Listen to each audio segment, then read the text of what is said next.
What's up, YouTube? Wanted to do a little discussion today. Today I wanted to talk about what killed the yo-yo boom in the late 90s.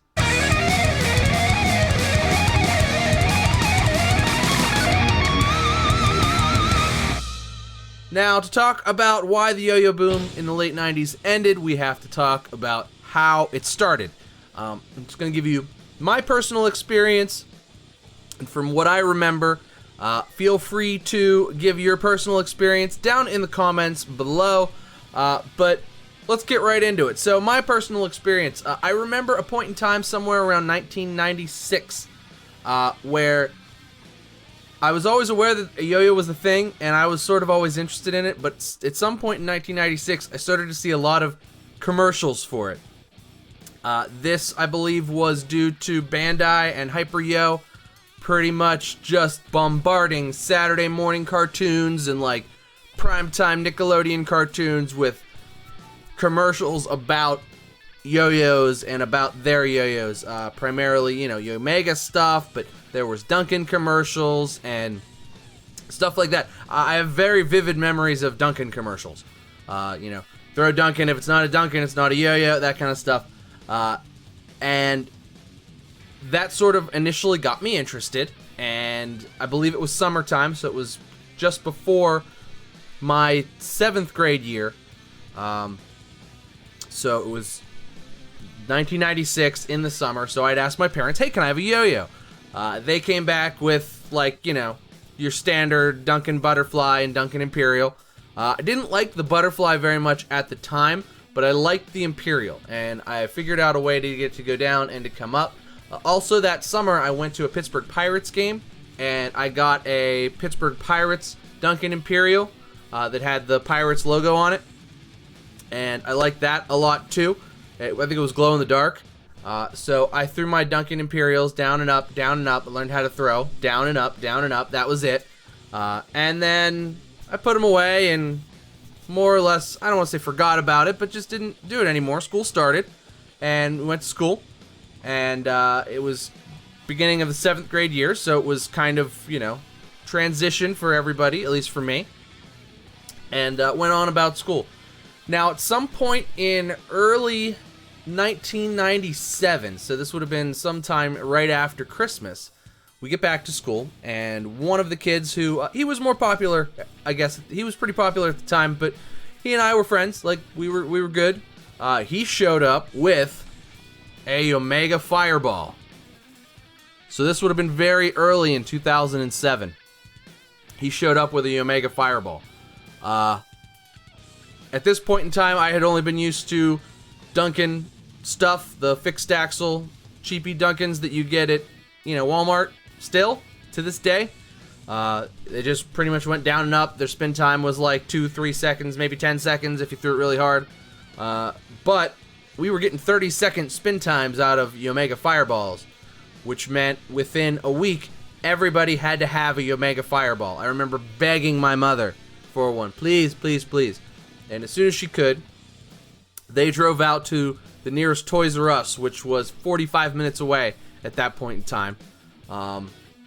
We had nothing like that in the little town of Weirton, West Virginia that I grew up in. So she had to drive all the way out. She didn't have to, but she drove all the way out to St. Clairsville and got me a Omega Fireball. Not this Omega Fireball exactly, but it was this color. So she actually bought me the black and blue Omega Fireball at the time. It was this one exactly, but it was like one of the original made in USA ones. And I loved it. It was excellent. It was perfect. So we all had Omega Fireballs at school. I remember this very vividly because I remember everybody being outside on the playground checking to see who could get the longest spin times and who could, do the coolest tricks. We were learning walk the dog, the elevator trick. I remember being able to pull off elevator and being like, man, I am so cool because I can do elevator. And then rock the baby, dizzy baby. Once you got down dizzy baby, you were like super cool, and I could do dizzy baby, so I was cool, I guess. I don't know if I'm cool. I'm probably still not cool, but that's fine. So that went on pretty much for the rest of the year. It got cold, and eventually, we would bring them in and what have you. But even all through the summer, my neighbor friends and I loved it. We played yo-yo every day outside. At that point too, we started getting into like the Raiders, and I had a saber wing. Saber wing was basically a fireball, but with wings. That was really cool. I remember I learned how to like land on a trapeze on that saber wing, and then like started trying to learn some string tricks, forward pass type string tricks, like the brain twister and stuff.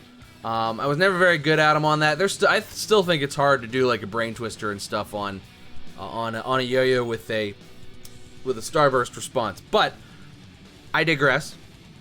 Played with them all summer, and we expanded our collections. At some point in that summer, my dad kind of, that summer of 1997, 98, summer of 97, 98, my dad sort of said that he's like, that's cheating. And I said, what do you mean that's cheating? He said, well, yo-yos used to just be made out of wood. Well, at that point in time, yo-yos were everywhere. So if you went to the mall, there were kiosks full of yo-yos. And we went to the mall and picked up some wooden yo-yos, BC, which were the popular wooden yo-yos at the time, BC and Tom Kuhn. I had all of the different variations, at least one of the different, they came in different paint colors, but I had a Blackbird, I had a BC Classic, and I had a BC Phantom. So, I wore my Blackbird out. I sawed the axle in half with the string, because I threw sleepers with that thing all day. I think I probably got it in June, and then I probably threw sleepers all day, every day on it from June through August. At some point in August, before going back to school, I remember being at my aunt's house, and I threw a hard sleeper at the top of the steps, and the yo-yo sawed in half. The axle right down the center, and went down the steps. And I was like, oh man, that stinks. And, so we got rid of that one, but I had other ones, so it was fine. And then we went back to school. And so we go back to school, and back to throwing in the playground, having a good time. Everybody having a good time with that. Getting into looping. See maybe where I'm going with this. Getting into looping tricks. I only ever looped one-handed. Most people that I knew only ever looped one-handed. But, shoot the moon, and we were trying, tidal waves, and all kinds of crazy stuff like that. We were having a ball doing some looping tricks. Because, everybody else had picked up looping yo-yos and Blackbirds and what have you. And we had all, at this point, picked up a Pro Yo as well because we wanted to loop. And the Fireball wasn't so great for looping. It was great for spin times, but we wanted to loop. So we all had some Pro Yos as well. At least my friends and I that had yo-yos. And a lot of popular people, and a lot of people, period, just had a lot of yo-yos. And then, that lasted pretty much up until 1999, when I would have been in 8th grade. At some point, late 98, early 99, probably late 98, right before like that Christmas time. This is sort of comes into what happened, and why I think it died. I remember having a school assembly, and we'd been playing with yo-yos for a year and a half at this point. And a lot of us still really liked them, but I think what happened was somebody was looping, and a string broke, and a yo-yo hit somebody. And this is probably not a unique story, but we had a school assembly, and they told us that we were no longer allowed to bring our yo-yos to school. And that was it. That was the start of it. So yo-yos were banned at school. And not just my school. I kind of researched this a little bit yesterday, and apparently a lot of people had this happen. Yo-yos, after about being popular for a year and a half or so, started to get banned at school. They told you not to bring your yo-yos to school. And as kids, before the internet, that was the only way we could connect with anybody. So if you wanted to throw with anybody, you played with your yo-yo at school. Somehow it magically survived the summertime, but again, we were just outside playing with our friends in the summertime, so we just played yo-yo. And And when it was banned at school, we couldn't throw with our friends so much anymore. Like, unless we went over to each other's houses later, but none of us could drive, you know, and we had other things going on. And so quickly, you know, I didn't really stop playing with my yo-yos, but we all stopped playing yo-yo together. And I think that was sort of the beginning of the end. So that's sort of the good segue. This is where we're going to kind of talk about what killed the yo-yo boom. They were banned at school. And then after that, we stopped bringing them to school, so we stopped throwing together. And when you're not throwing together, you're not learning any new tricks. And if you're not learning any new tricks and figuring out and showing each other new stuff, it's not as fun. And you're sort of, it falls by the wayside. Now, at some point I had ordered a VHS tape, or I think I maybe got a yo-yo that came with a VHS tape that had Steve Brown in it. I remember watching this VHS and thinking, oh man, Steve Brown's cool. And that may have been that summer after they banned them. And you know, I learned quite a few more tricks at that point. But I was also going to go to high school soon. So I wasn't going to be like, you know, go to high school and be like, oh, hey guys, you want to see me play with my yo-yo? I had to be on the soccer team, and I had to be cool, and wanted girls to like me and stuff. So kind of kept that on the DL, because they had stopped being cool at school for a while. The ban, plus I went to high school, and I'm sure that happened to a lot of people. They banned them at school, and you couldn't play with your friends anymore with them, at least not at recess, and so a lot of people fell out at that point. The next big thing came out, and this big thing stuck around. Pokemon. That's right. Pokemon. Now, I'm not saying Pokemon killed it, but it was definitely the next kind of fad craze thing, and it was a lot more steady, and it didn't involve throwing things, so it never got banned. And in addition to being able to play Pokemon on your Game Boy, eventually cards came out as well, and that just sort of took over. Anybody that would have been interested in playing yo-yo at recess was now playing Pokemon. And I think the thing that really, really killed it in 1999 was this guy.